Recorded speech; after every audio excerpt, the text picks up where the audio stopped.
दिनों की कंसोलिडेशन के बाद आज बाज़ारों में अच्छी तेज़ी है। यह तेज़ी कितनी टिकाऊ है? क्या बाज़ार में बॉटम बना? साथ ही मिड और स्मॉल कैप में एंट्री का क्या ये सही समय है? और अगर है तो किस तरीके के स्टॉक्स आपको लेने हैं, कहाँ आपको अवॉइड करना है?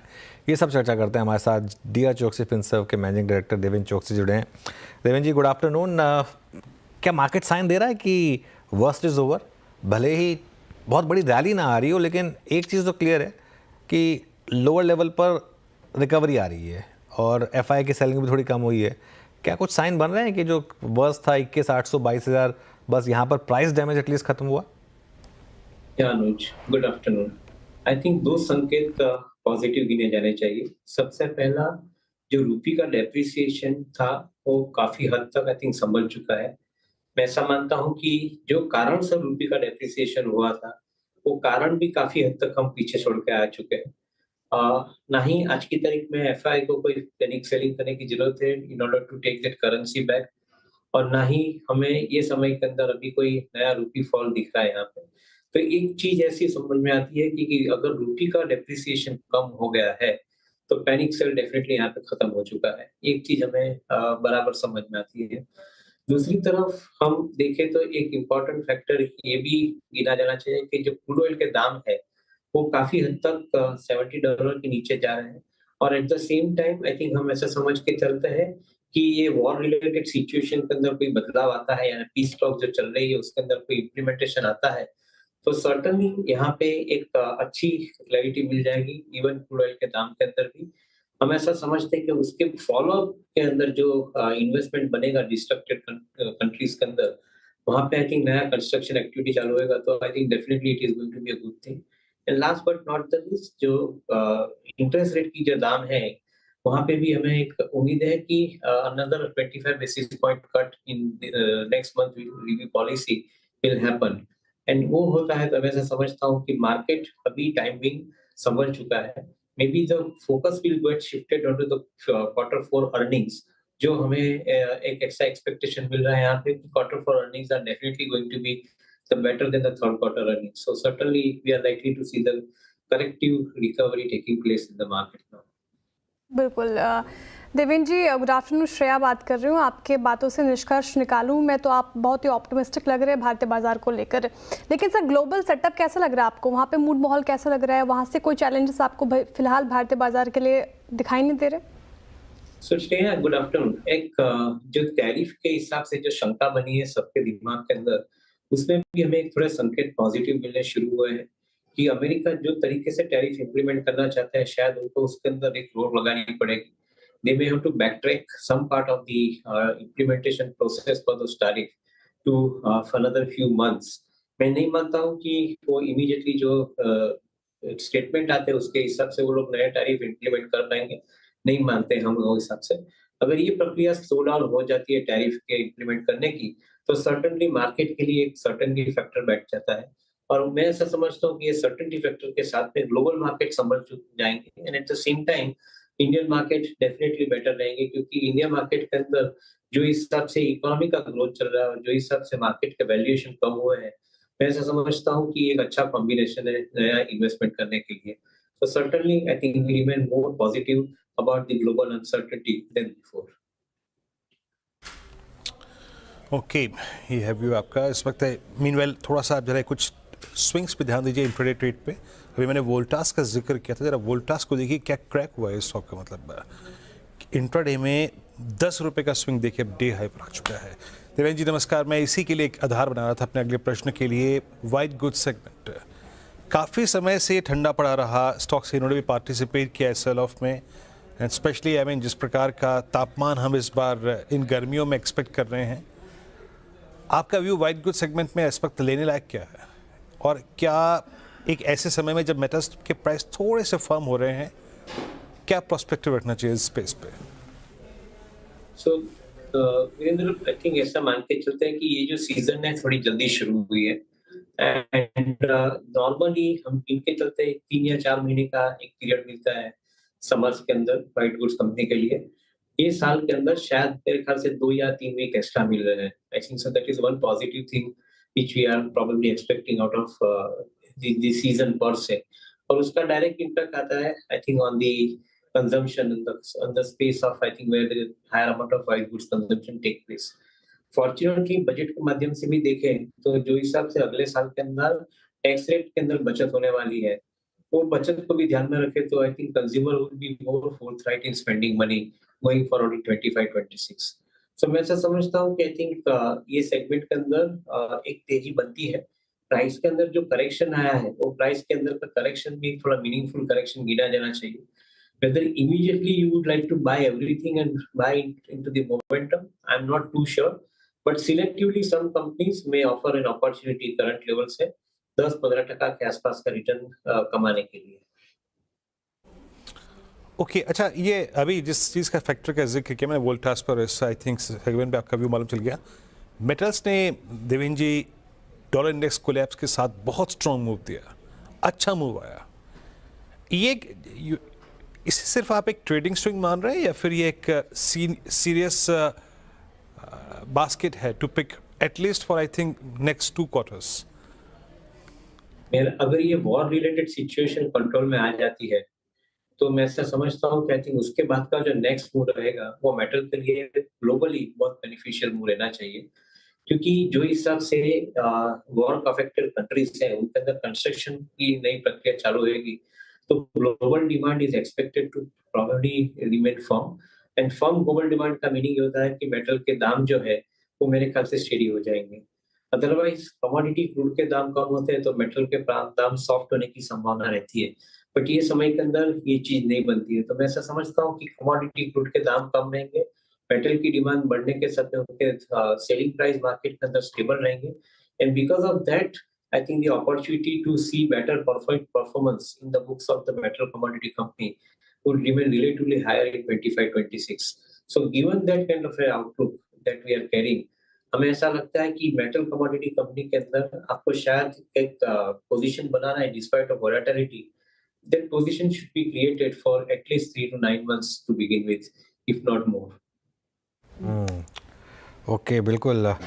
देवेंद्र जी, इंडसइंड बैंक पर अब क्या व्यू बन रहा है? इंडेक्स का स्टॉक है, बहुत लोग आरबीआई आगे क्लैरिफिकेशन दे रहा है कि नहीं कोई दिक्कत नहीं है, भाव टूट के 700 के नीचे आ चुका है, पीएसयू बैंक की वैल्यूएशन हो चुकी है, लेकिन रिस्क हमेशा रहेगा कि अब पता नहीं और क्या निकल कर आए आगे.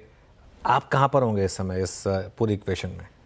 सर एक तो ये डेफिनेटली कंसर्न तो है अनुज कि जिसके अंदर हमें फंडामेंटल प्रोसेस के ऊपर आई थिंक क्वेश्चनिंग है. बट दूसरी तरफ मैं ऐसा समझता हूँ कि the current management may not have the longer period. So उसमें I think the new CEO will have to be recruited maybe in next 1 year time as the indication is. So अगर ये प्रोसेस बनता है तो मैं नहीं मानता हूँ कि इमीडिएटली इन्वेस्टर को कोई बेनिफिट लंबा मिलना चाहिए समय के अंदर.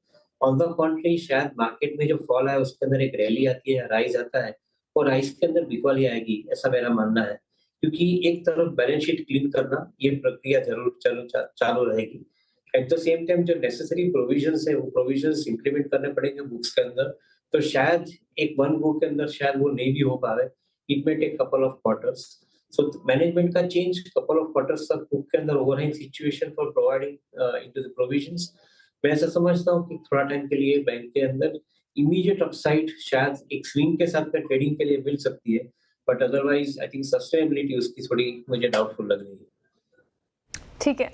देवेंद्र जी, थोड़ी देर पहले जब हम डिस्कशन कर रहे थे, चर्चा कर रहे थे, तो आपने जिक्र किया कि Q4 में एक्सपेक्टेशंस आपको अच्छी लग रही है. तो वो कौन से सेक्टर्स हैं जहां पे आपको तस्वीर साफ लग रही है, ग्रोथ विजिबिलिटी स्ट्रांग नजर आ रही है, और वो कौन से सेक्टर्स हैं जहां पे बेट लगेगी?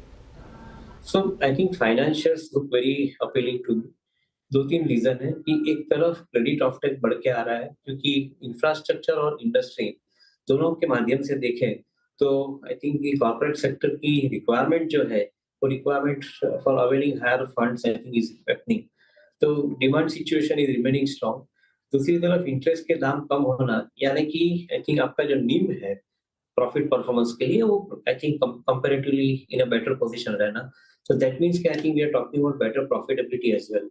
और तीसरा जो सेक्टर है वो रिटेल का लेंडिंग का सेक्टर है. But I think the consumer credit और बीट हाउसिंग क्रेडिट. इन दोनों जगह पे मैं समझता हूँ कि I think higher growth momentum is continuing with a higher margin for the banks. So some of the large corporate banks and some of the large NBFC के लिए मैं ऐसा समझता हूँ कि समय अच्छा रहना चाहिए. तो ये सेक्टर के लिए आप relatively more confident and optimistic रह सकते हैं, क्योंकि परफॉर्मेंस वाइज भी देखें स्टॉक प्राइस के हिसाब से, तो ये सेक्टर काफी ज्यादा तक पार्टिसिपेट नहीं कर पाया है पिछले क्वार्टर्स के अंदर। तो मैं ऐसा समझता हूँ कि यहाँ पे टेक्निकली ऑल्सो एक रिएक्शन आने की, पॉजिटिव रिएक्शन आने की संभावना रहती है। तो some of the NBFC companies, large NBFC companies, some of the corporate banks, higher AUM base, उनके लिए मेरे ख्याल से समय अच्छा रहना चाहिए इन्वेस्टमेंट के लिए। अच्छा देवेंद्र जी, ये सोने चांदी की तेज़ी, और चांदी 1 लाख के पार, ऑलमोस्ट गोल्ड 88,000, एक तो इटसेल्फ जो इसको खेलते हैं, और एक तेज़ी, इसकी तेज़ी को खेलने का ज़रिया, बेस्ट ज़रिया आप क्या समझते हैं? Whether it's gold finance company, NBFCs में मन्नापुरम, मुथूट या फेडरल बैंक, या फिर कुछ हद तक आप एमसीएक्स को भी इसका एडवांटेज देना चाहेंगे?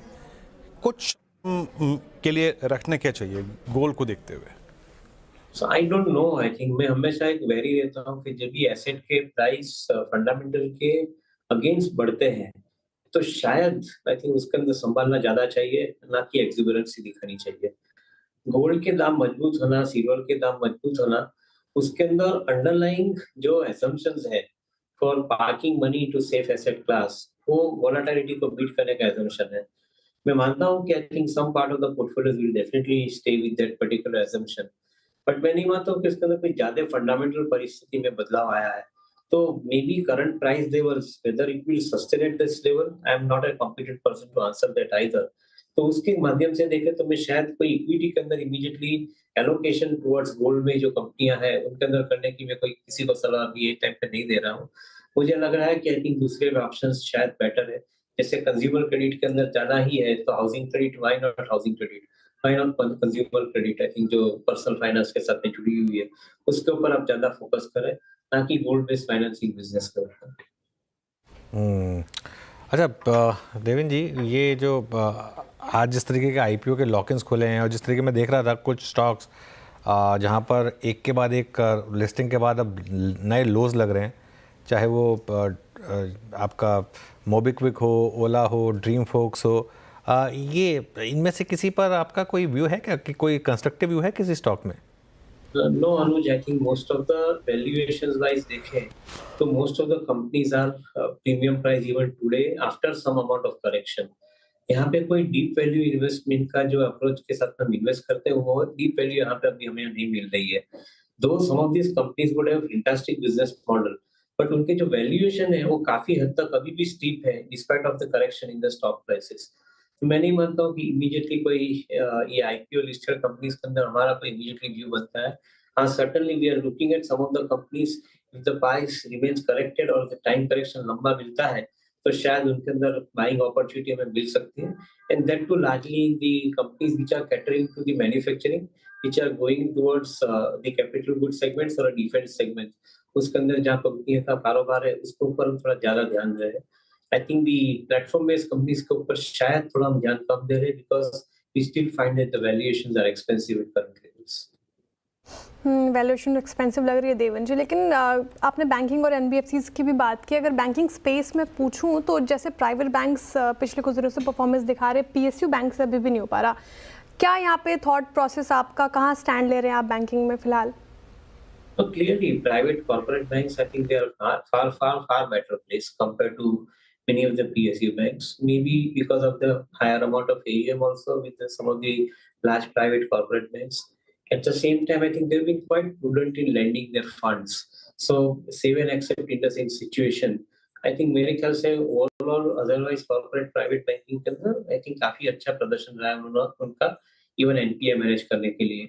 Even the larger companies जो है NBFCs के अंदर बजाज फाइनेंस जैसी कंपनियां हैं, they are also relatively performing far better and I think with a very prudent risk management policy. So मैं ऐसा समझता हूँ कि I think the quality matters in this kind of uncertainty. जहाँ पे आप इवन थोड़ा प्रीमियम भी देना चाहे तो क्वालिटी स्टॉक्स के अंदर देते हैं, that is you are protecting your downside risk to a greater extent. Okay Devendra ji, आखिरी प्रश्न आपसे, क्योंकि मैंने कमोडिटीज़ को लेकर काफ़ी बात की, मेटल्स को लेकर डॉलर इंडेक्स का जिक्र किया। ये लास्ट रिपोर्टेड नंबर्स के आधार पे केमिकल बास्केट में स्टॉक्स अच्छा रन कर रहे हैं। लीडरशिप एसआरएफ ने रखी है, यूपीएल के नंबर्स में इस बार अच्छा टर्न अराउंड था, उसने स्ट्रांगली रिएक्ट किया है। ये दो इस वक्त बहुत स्ट्रॉन्ग प्राइस परफॉर्मर हैं केमिकल बास्केट में। एनीथिंग मतलब जो आपको इम्प्रेस कर रही है केमिकल्स में इस वक्त इस प्राइस पे? So good part is Virendra की जो हिसाब से कमोडिटी के दाम घट रहे हैं because of the influence of lower crude prices और केमिकल कंपनियों के अंदर आई थिंक इनपुट कॉस्ट कम होना और बिजनेस सिचुएशन नॉर्मल होना ये एक अच्छा कॉम्बिनेशन गिना जाता है। आई थिंक पिछले क्वार्टर्स के अंदर एक चैलेंज ऐसी बनी थी कि आपको कमोडिटी के दाम यानी इनपुट कॉस्ट हायर रहती थी और सामने आपका जो ऑफटेक था वो ऑफटेक के अंदर अनसर्टेनिटी बनी थी काफी कंपनियों के अंदर। Today that situation is a past. Maybe you are now seeing a sustainability in the offtake situation for many of the chemical companies, those who are even exporting by way of API also, and at the same time, I think CDMO process के जो भी अंदर काम करते हैं उसके अंदर भी उनको एक better opportunity मिल रही है। So मैं ऐसा समझता हूँ कि I think many of the specialty chemical companies will remain relatively better placed in coming quarters, both from margin perspective as well as from the top line perspective. Okay Devendra ji, बहुत बहुत शुक्रिया आप इस कार्यक्रम में शामिल हुए। सभी स्टॉक्स पे इंडस्ट्रीज पे अपनी राय रखी आपने, बहुत बहुत शुक्रिया।